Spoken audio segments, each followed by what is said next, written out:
Waldorf University is committed to providing high-quality, affordable education in a flexible online format so that you can reach your higher education goals on your schedule.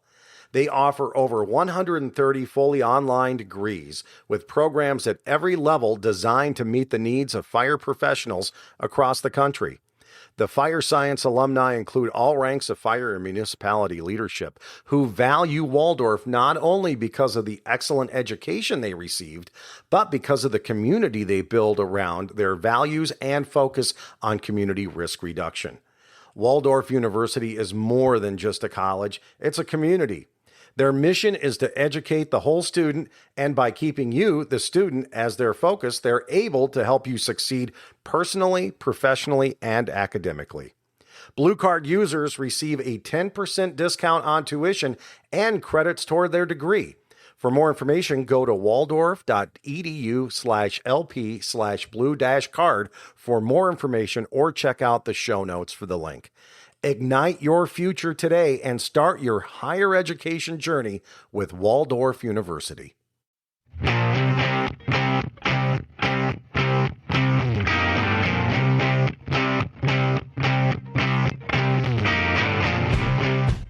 Welcome to the Bee Shifter Podcast. John Vance here along with Josh Blum. And today is the Blue Card rundown for September going into October of 2025. How are you doing, Josh? Good to see you, man. I'm doing great. And good to see you as always. It's been a little bit. We've been on a silverback run here on the podcast, so we haven't had you on for about a month or so. So it's good to see you again, and we're certainly looking forward to being in person next week in Sharonville, Ohio, at the Blue Card Conference. You all ready for that? Yeah, I mean, I think we're all ready to go. We sent some emails out this morning and followed up with some presenters, and then anybody who's attending, make sure you download the WOVA app so that you see what the entire agenda is for the week. You can make your plans of what you're going to do for the general sessions on Thursday and Friday, and then there's an agenda on there for those that are attending the pre-conference workshop starting on Monday, a week from today. We'll start the CERT lab, and then Tuesday and Wednesday, we got the other 4 workshops that we're doing. I think about 125 people for the workshops and 400 and something, I think, altogether for the general session. So, yeah, looking forward to catching up with everybody and rolling out some of the stuff we've been working on for this last year, talking about where we've been and where we're going. So here we are the week of September 22nd when this podcast is coming out. Can people still register? Is there still plenty of room for folks if they want to get into the conference this week? Yeah, there's the general session. We could, those of you who've been to Sharonville Convention Center, we could take as many as could sign up. Really, we could do for the general session stuff, and then there's not many seats left for the workshops, but there's a few seats left here and there. We actually received some registrations at the end of last week for the conference. So, yeah, looking forward to it. Plenty of opportunity to still register if your organization's looking to send somebody. Beeshifter.com. You can click on all the information there. There's descriptions of everything that we're doing. I'm really looking forward to it. There's some great classes. I've been kind of peeking over the shoulder, helping some of the other instructors out with some of their material. And there is some great content this year, whether it's the expanded command class, and also Tim Schabel's also doing the leadership under fire class. He's got a lot of great stuff for that. I know Chris and Eric have really put in, even more work into their strategic decision-making class that they're going to be presenting this year. And then some of the other instructors, I think we have, ARF, we have a lot of new stuff. I mean, I can't remember it all, but on the WOVA app, you can see all of that, or you can check out the descriptions at our website, beeshifter.com. Yeah, a big thing is Terry and Pat will be given, where are they with the Silverback leadership stuff? So a year ago, they launched that actual online, the first one at the conference. And here before the conference or right at the conference this year, they'll have Module 4 will be coming out. So I've been through every one of those, and it gives quite a different perspective on that delivery of service when we focus on the work. When we face our chair and we face ourselves towards the work, and don't worry so much about all the other residual BS that really don't mean anything. I think it keeps all of us focused more on why we really exist, which is to provide service to the community, not service to ourselves. I mean, they do a nice job talking about inside out, leadership and all of that. But when it starts though, with that work, with us facing the community and what they want and what they need, there's a huge value in that. And you can tie that all the way back to Blue Card, right? We do what we do with command and decision making because it's about providing service to the community when they're in that state of need. So if you're unfamiliar with what Silverback is, that's really our leadership level classes that come from proven fire chiefs, including the work of Alan Brunacini. So taking his stuff that he did, customer service, and a lot of his other writings, Anatomy and Physiology of Leadership, melding it into one program. So if you want to lead like Alan Brunacini did, this is really a program to get involved in because it distills down all of his works into these easy to digest modules. So those guys will be there for that. And if you've seen any of our clips, we talked about it on the podcast last week, but I just put a clip out of Terry talking about uniforms. And I've had to say, we're not anti-uniform. Nobody's anti-uniform, but that's real low-lying fruit that a lot of people get fixated on. And that was the point of his clip. But oh my gosh, did it create a firestorm? I mean, it has over 380,000 views as of today, and hundreds of comments and people arguing back and forth about, if you're not following a uniform policy, it's going to be the fall of civilization. And others on there saying we shouldn't have to wear uniforms or adhere to any policy. And that's not really the point at all. The point is a lot of fire chiefs focus on that low-lying fruit and get involved in details, especially at larger departments, that they should let their division chiefs and other folks take care of while they're charting the strategy and keeping us focused on the big picture. And we talk a lot about that with the Silverback program. So that it's a great program because I really tried to follow what Alan Brunacini did as far as being a fire chief. But, it's all over the place because there's books and videos and stuff.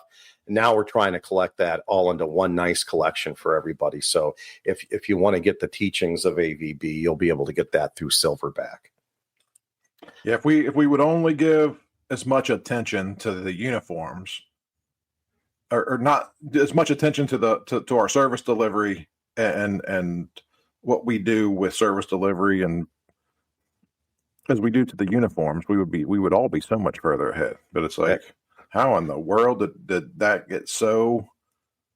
People they're getting so wrapped around the wheel on the uniform thing, right? And it's like, no, you need to look in some form or fashion like a fireman, like you're to deliver service.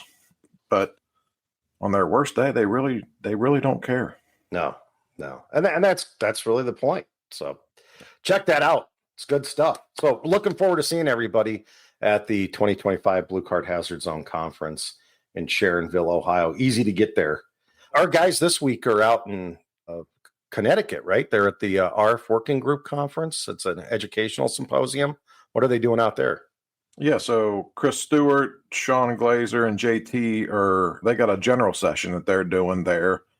Basically, they're giving an overview of the 8 functions of command for ARF response. So it's similar to what Blue Card is for, all hazards is what we always call, the general Blue Card stuff. And there's been plenty of organizations that are, aircraft response that have, tweaked the ARF, that program to make it fit what they do on the airfield. But this is a very focused program on aircraft and decision making with aircraft and having a process and actually having a command system, whether you're got a single ARF apparatus or whether you're, running 8 or 10 ARF apparatus on a single airport facility. So yeah, they got a general session on that. And there's a ARF trainer December, I think it's December 16th maybe, but it's in Phoenix ARF Train the Trainer class. And I think there's still plenty of seats open in that. So if you were looking to find out or get more information on that, you can go to the website to find information or reach out to Chris Stewart, chris@bshifter.com. We took the pilot class a few months ago, and there was a lot that I learned that I never knew. And I actually worked at a station before adjacent to a municipal airport, and it was never in our mission to be the ARF for that municipal airport, although it was one of the busier municipal airports in the state. And about once a year, we'd have a helicopter crash or a Cessna come down on the road, and no one ever really told us what to do. We knew, foam operations and some of the stuff that we would do with the fuels on that aircraft. But this is a lot more comprehensive than I ever knew of before. So I frankly kind of geeked out over the training that we did, because it was a lot of good stuff and things that I never even considered before, as far as command considerations at ARF incidents. Yeah, and they've built some, they got the tactical considerations modules for different aircraft, and then the simulations that they have already are fantastic. Everything from a inbound flight emergency with potential brakes on fire to an escalated incident where plane versus building on the ground. So yeah, and they're going to keep expanding those modules too as that group continues to come together and gives focus to the ARF module, just like all of us that are working on the all hazards blue card program continue to refine it. They're going to do the same with that. So, well, if you're out at the Mohegan Resort for the blue card the ARF working group conference focusing on education, look for the blue card guys, Chris, JT, and Sean out there, and you'll see them up on the main stage at some point. So look them up and say hi if you happen to be going to that conference. And definitely check out our ARF program if you're interested in that. The rest of 2025 looks to be filling up here, Josh. I know we just have a few seats left in any of our Train the Trainers. So how are those looking? Yeah, I think there's 4 or 5 seats left in the November trainer in Phoenix. Other than that, all of our Phoenix classes are full or over full, which when I say over full, we're going to accommodate the students that are in there, but people registered at the same time or whatever. And then we have a trainer coming up in Michigan that's got 4 or 5 seats in it. We have the Kernersville Mayday Management class, which probably has 6 or 8 seats left in it.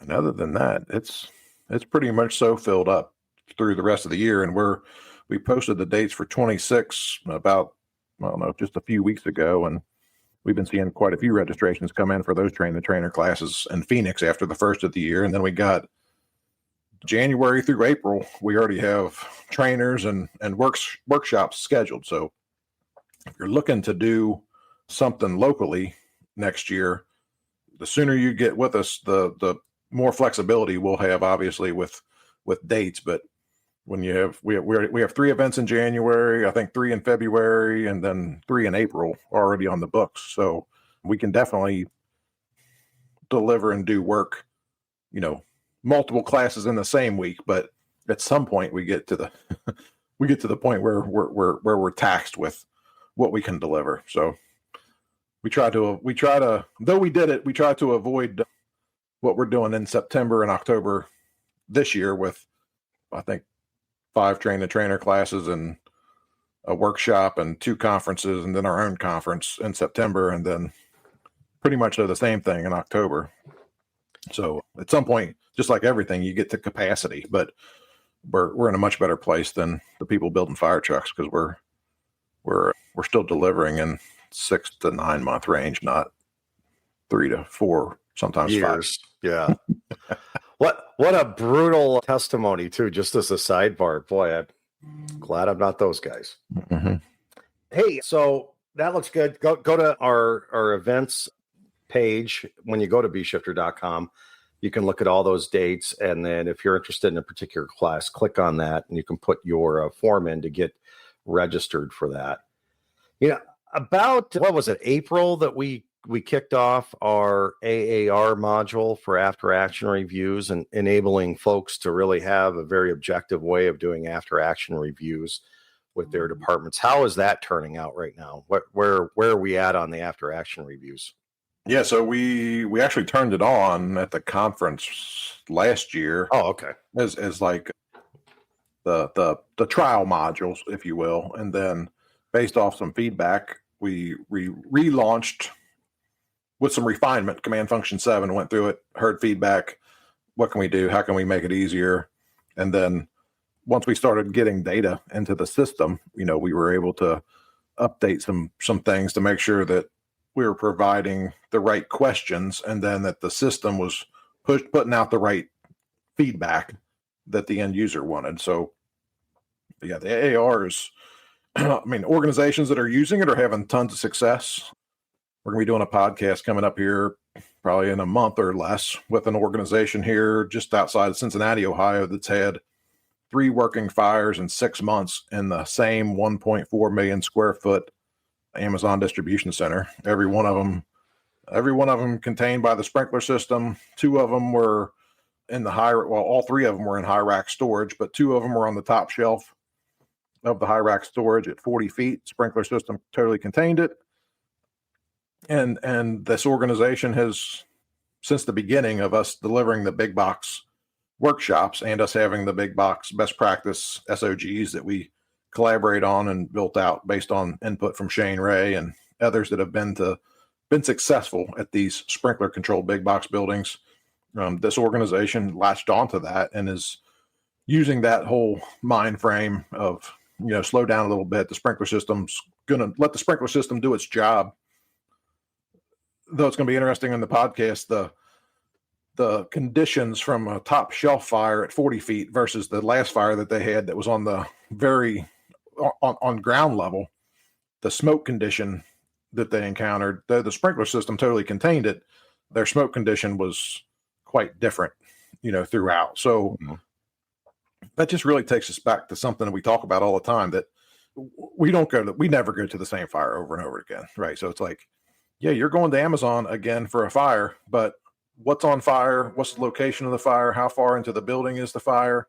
So, there's just so many things that we start with, right? That whole decision-making thing, it starts with the critical factors. So the building isn't changing, the layout isn't changing, but the location of the fire and what's burning is changing, which impacts how long did it burn and how big did it get before that sprinkler system went off. And in this case, the fire was still, this last case, the fire was still, like all 3 of them, totally contained by the sprinkler system. They had to, obviously mop it up a little bit, but yeah, I'm looking forward to that podcast, because we're going to talk about big box, but we're also going to talk about how they use the after action reporting system and then share that with their own personnel, as well as, other people that respond, mutual aid with them into that facility, so that we can all, learn from those experiences. So that's really good. And then I think last time I looked at it, we have 24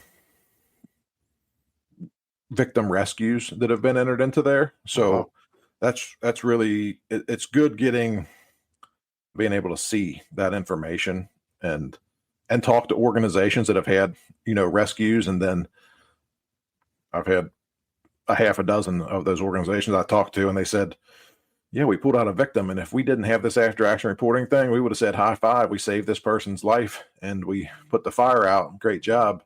And they still did that. They verified all of the things that they were doing correctly and kind of shored that up.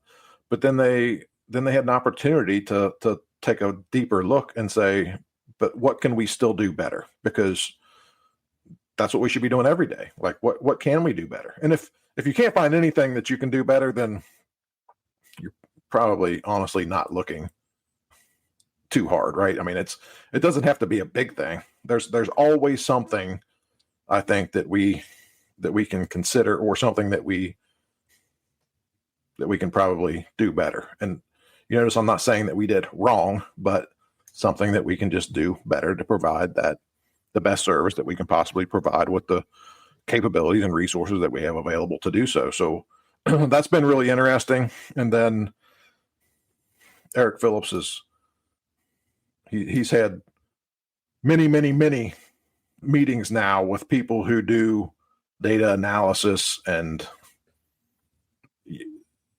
all the super smart science people, if you will, not fire science, but science when it comes to data collection. And then what does the data really telling us? And then how do we display the results for the end user so that they have the best opportunity to fix it within their own organization without saying, no, you were wrong. More of the opportunity of, no, we have an opportunity to do something better, not you did this totally wrong and we have to do something about that. And there's plenty of cases where, we do things. I don't think anybody does anything intentionally wrong, but where we do things wrong and it's like, no, that's dead wrong and we're never going to do that again, versus we have an opportunity to improve. So we've been in a state of refinement of what that data dashboard for organizations looks like. And it really just comes down to what's acceptable limits and then what's not acceptable. And, in our world, we should be striving for 100%, not mediocrity. So, right. And we always want to be fixing ourselves too. That's something that we say all the time. We're always living within the command function where we're revising and reviewing and trying to make it better. That was another one of Bruno's things. So with that on the AAR module, they're adding a couple other features to that too. I see that are going to be turned on soon. What's in the works for AAR in the future? Yeah, so instructors, when you look at your dashboard now, it says there's two things on there, and it says coming soon. They're there because we built it out, and it just hasn't been turned on. One of them is the hot wash component, so that you can link a hot wash, right after the tailboard talk, right after an incident, to your actual AAR program. So part one, hot wash. Part two, you're entering and doing the AAR stuff with your audio and your video and pre-plans and looking at all of those parts and pieces. And then part three of it, which will be down the road even a little bit further, is like the full scale getting input and feedback through survey forms that'll come right from the system to all the companies or whatever companies you choose to send the survey to gather, what did you do? What did you think we could do better? What did you see? What did you hear? What worked? What didn't work? All of those things that really might come out at a larger scale review. It may be a larger incident. That's awesome. Well, I know we've been using it at my departments, and it's working very well for us. It gives us a really nice platform to be able to review those incidents where it's done very objectively. And I think just the format, and not that we had a huge problem with this anyway, but it just seems like people don't take it personally when you frame it the right way and you're doing it in this format versus, Billy, I didn't like what you did on this incident, or, Jimmy, you could have done a better job on that size up. We can actually listen to it now, judge it using the same criteria as we judge everything else, and make it just kind of a nice objective way to learn and improve. I'm looking forward to that. The beautiful thing with the AAR is it's the AAR part is based on the SOGs and best practice and the training that we provide. So it takes the emotion out. It's as long as you've told people what to do and then you've taught them how to do it, the AAR should be no surprise and no hurt feelings to anybody. Mm-hmm. It should. What it is a lot of times a reflection of the organization. As Eric Phillips says all the time, why do I keep going to training on the same thing that we do really well? And everybody says that we do really well. But meanwhile, there's a list of things that we've identified that we can do better, but we don't address that. It's like, that's a problem. We'll help you out on that. Get into our after action reviews and use that module. It's available to Blue Card instructors. So it's not on everyone's dashboard. You have to have an instructor license, but you can share it then after after you do it with those in your organization. The other thing I just wanted to mention on there too, because we only talked about it really once, is we added the data exports that are on there now. So we had reports on there that you can download into an Excel spreadsheet ever since we relaunched, really. But this is more of a clean way to get a progress report on the various programs you may have within your department. Are people using that? Is there anything else we want to say, or just remind people that you can use that report function on the toolbar too?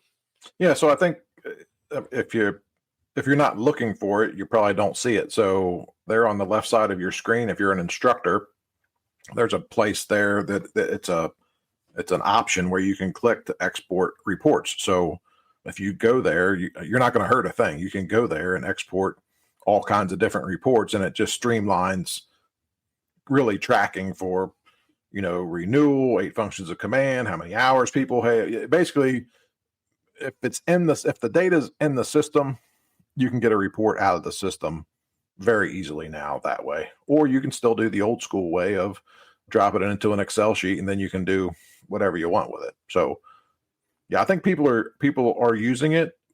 More and more people are finding out about it when they call the office and ask Jen, how do you do something? And then she directs them to it, and they're like, oh, like that makes it real easy. John, I think you said that, once a month, just print this thing off, give it to the training officer, give it to the 3 battalion chiefs, give it to whoever, and this person's behind, or, whatever it is, so that it just stays right in your face. And you don't have to spend a ton of time chasing recertification hours or any of those things, because it's pretty simple right on a report. So what's coming up? I mean, I know you've got a couple other plates spinning when we get through the conference next week. We're looking ahead at 2026, and we have some new things coming online that our lead instructors are working on right now, and you're working on, Josh. What's that look like? So we've been working for about a year on what used to be called the Blue Card SOPs, which was that 240 something page document. We've been in the midst of revamping that, rewording it, making it a more usable reference guide, basically, for Blue Card organizations. It's going to be probably going to be called the Blue Card Model Procedures Guide. So it'll be on the website, just like it always was, as a free download, but then instructors will have access to it as a Word document, so you could tweak it and change it and update it for what you do at your own organization. So that's going to be really nice, because that's going to line up with the 3rd edition of Fire Command. So it's looking like the 3rd edition of Fire Command is like 400 to 450 pages. So about the same size, maybe probably a little bit bigger than the 2nd edition of Fire Command. So this is just going to be a little bit of a shorter document, not for an organization to adopt for what you do on the fire ground, but like I said, more of a reference guide or more information regarding the 8 functions of command and rapid intervention response, air management, all those parts and pieces that were in the old Blue Card SOP. So we're going to be rolling that out in January, and right there in that same time frame when the 3rd edition of Fire Command is rolling out. We're also in the middle of updating the 13 SOGs that I think it was 2022 when we first launched those, John, and put them on the website in the free download section. And I know those have gotten hundreds of thousands of downloads from departments, everywhere, organizations doing Blue Card and those that don't do Blue Card. So just like fire departments should be updating and reviewing their SOGs, we feel the same way. So we've been refining those SOGs. We're going to push those out also in January. This last year, we pushed out 4 new command CEs, and likely one more still coming out before the end of the year. And then the Silverback leadership. Right now, everybody who has full access has access to all of the Silverback leadership stuff. So we will have pushed out 4 Silverback leadership modules over this last year. The new dispatch module, so they refined basically and put into a new platform. but the dispatch module has relaunched this year. Chris, JT, Sean, and that whole cadre of instructors that worked on the ARF module, they launched that. The first trainer, I think, was in June, and now they've been right back at it working on CE modules, because if you're going to have a certification, then there has to be CE connected to it to maintain a certification. So they've already jumped on that, so that there's continuing education going to be available for the ARF program. And I'll just back up. We're also working on the CE for the dispatch module. So when we first launched that, every intention of having the CE, but we've been on a ride wide open for 5 years, and quite frankly, it didn't make it to the front burner. So now it is on the front burner, and we're building out those modules. And then like we just talked about with the after action reporting program, that continues to be refined. It will continue to be refined forever, as long as anytime anybody's looking at data. I think there's always right around the corner, there's another better way, or if there's not a better way to collect the data or ask the question, there's a better way of what do we do with it. So with the after action reporting piece, our lead instructors and our staff, look at where organizations, all blue card organizations, are falling when it comes to, performance. So, the first thing that we do is, I'll give you an example. Where organizations, when you look at every single after action report, we're scoring like low 60s on declaration of strategy. And we took a hard look at ourselves in the mirror of how well do we do delivering, why it's so important that we declare a strategy, and what does that really mean. And so we're revisiting how do we address that if it's indeed a training problem on our end. Are we giving the instructors the tools that they need to get their students in their own organization to give the strategy not once but 3 times, right? Initial radio report, follow-up report during a command transfer. So we're looking at that. So with that said, we're in January, we will also be pushing out a bunch of updates to the day one PowerPoint. We haven't done a lot of updates with that in a couple of years. So based off of end user customer input feedback, we're making some updates and changes to that. The biggest change is going to be how we deliver the 5-day train the trainer session, so that we, based on feedback from end users again, that we make sure that we're covering everything that we need to cover. And then as we continue to evolve and add parts and pieces and components, making sure that we're covering all of that during that 5-day class, and then continuing to support it, after the instructor leaves class and goes to deliver. So I think we do a really good job supporting instructors already. I mean, if you have a question, don't sit there and try to figure it out yourself. Pick that phone up and call the office, or email, or call any of us, and we'll help you out with it. But I know that everybody in the office does a really nice job on that support piece. Jen gets an email this morning, and 10 minutes later, she was sending them an answer. And we didn't fix the problem already, but we already addressed it for the person, which in today's world, I think that's unheard of. You don't even get transferred to another country. Yeah, and no bots. We don't have a bot helping you out. It's actual people that know what they're talking about. So that's one of the nice things about our customer service. Well, we wanted to hop on today and just give everybody a bit of an update on where we're at. We like to come on with these blue card rundowns to give everybody an update on where we are with programs and dates and what's coming up through at least the next couple of months. So I'm sure we'll do 1 or 2 more of these before the end of the year and get people together. Did you have anything else today for us, Josh, before we go? I don't think so. I'm going to jump back on my computer and get some other stuff tied up and wrapped up for the conference. That will, 6 days away now. Yeah. 5 days, 5 days, you guys will be here. So yeah, Yeah. I'm looking forward to it. It's going to be a good time. I am too. Thanks for all your hard work that you've done on it. And I know it's occupied a lot of your time, especially since it's there in your backyard, but you're the driving force behind this. So thanks for all the effort you put into getting all of us together and giving us some continuing education that's going to help develop our command skills. So I do appreciate it. Well, we'll see you next week, Josh. Thanks. Thanks, John.